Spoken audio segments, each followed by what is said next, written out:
have for many, many years, even though at the time I went to the moon, it was the conventional wisdom, both in science and theology, that we were alone in the universe. We're just barely out of the trees, even though we think we're rather sophisticated. But I do like to tell the story that my great-grandparents came across from southern United States to the west after our Civil War. And I went to the moon less than 100 years later.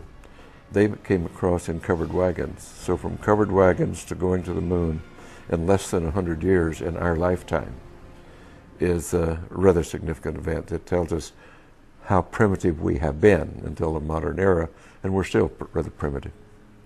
Because of my openness to these things, I did have many of the old-timers in the military and in the intelligence community over the years wanting to get it off their chest before they passed away, allowed me to interview them and talk to them about it. And so my ideas became fairly well solidified. And in fact, we've been visited.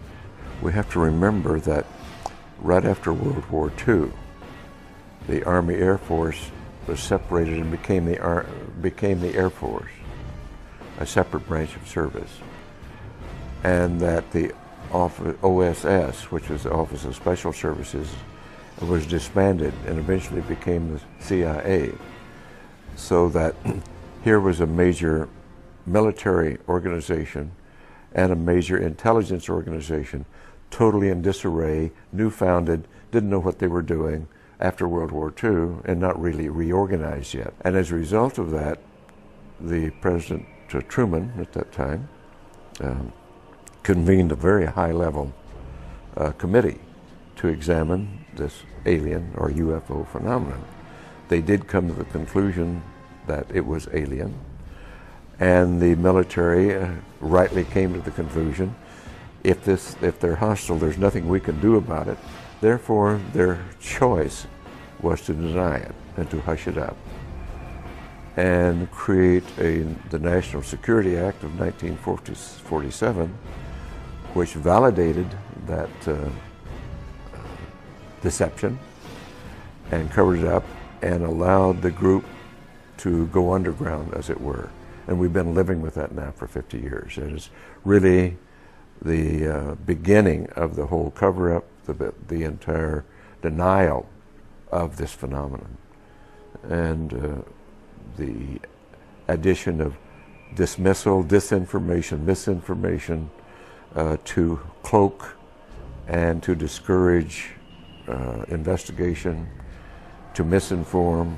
It's just been continuous for many, many years now. Eventually it came away from the fear, I believe, of not being able to protect and do their duty to the notion of power and control, controlling the knowledge and the technology. And the group involved with that is still doing it. We have created our reality here, and we have created it right now rather badly, for it's not a sustainable reality. We have created, with our science and technology, instead of using it for the greater good, it's been captured by interest, greed, self-service, which is rife.